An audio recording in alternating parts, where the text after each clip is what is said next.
Good day. This is Dr. Amudapriya, Associate Associate Professor Triply from Rohini College of Engineering and Technology, Palkulam. We are discussing about the course Power System Operation and Control, and in this lecture we will discuss about the low frequency control of a two-area system. So obviously we know what is a control area by definition, and in a single area case there is a frequency deviation by the single variable, namely del f. So in case of a two area system, the frequency deviations are being represented as del f1 and del f2. First let us model the system and then we'll go for the uncontrolled case and then the controlled case. In a normal operation, the power flows is given by a P120, that is initial case. It is equal to V10 into V20 by X into sine del 10 minus del 20. Obviously, we know del 10 and del 20 are the angles of the n voltages V1 and V2 respectively, and the order of the subscripts indicates that the tie line power is being defined from direction 1 to 2. So this is the equation upon which we are going to define for the next change del P12. So we do have it, and then while considering the synchronizing coefficients, we can have the tie line power deviation to be del P12 is equal to T0 into del 1 minus del 2 in megawatts. We know omega is equal to 2 pi f, and from which f is equal to 1 by 2 pi into, instead of omega we can have d del by dt. So obviously we can have del is equal to 2 pi integral of 0 to t f into dt, and while considering delta we can have from f from del f. So it is nothing but del f1 and then del f2. So this is how we are going to correlate the Laplace transformation of the del f1 and the del f2, difference of which is being multiplied by 2f by t0 into an integrator, which will be offering the representation of the tie line power flow action.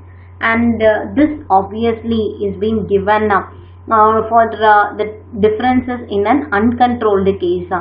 So this is how we are defining the GHT, GP1, the various other transfer functions and their power flows.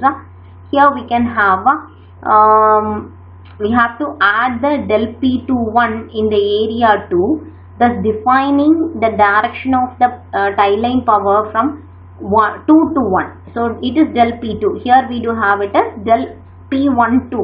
So while representing 1 to, the flow is from 1 to 2, and if it is being represented by del P21, then we can consider the flow from 2 to 1. So this is an obvious connection, because the power will be flowing from one area to the other. It is not in a specified direction. It is based upon our requirements.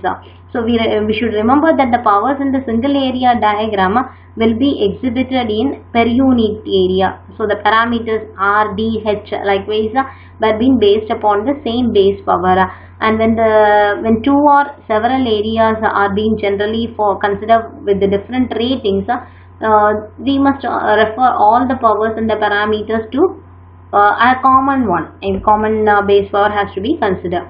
So while considering the static response of uncontrolled area system, let del P reference 1 and del P reference 2 be equal to 0, del PD1 is equal to M1 and del PD2 is equal to M2, and obviously del F10, del F20 are equal to del F0. So first del PT10 is equal to minus 1 by R1 into del F0, and del PT20 is equal to minus 1 by R2 into del F0. The input is being given to the GP1 and GP2 are such. This is the diagram. Here the area frequency response characteristics are being referred to by the values of beta 1 and beta 2, which is equal to D1 plus 1 by R1 and D2 plus 1 by R2. And finally let us go with the actions, and finally we come to conclusion of these two equations, del F0 and del P1 to 0. We can understand that the frequency drop will only be the half that would be experienced if the areas were operating alone, and 50% of the added load in the area 2 will be supplied by the area 1 through the tie line.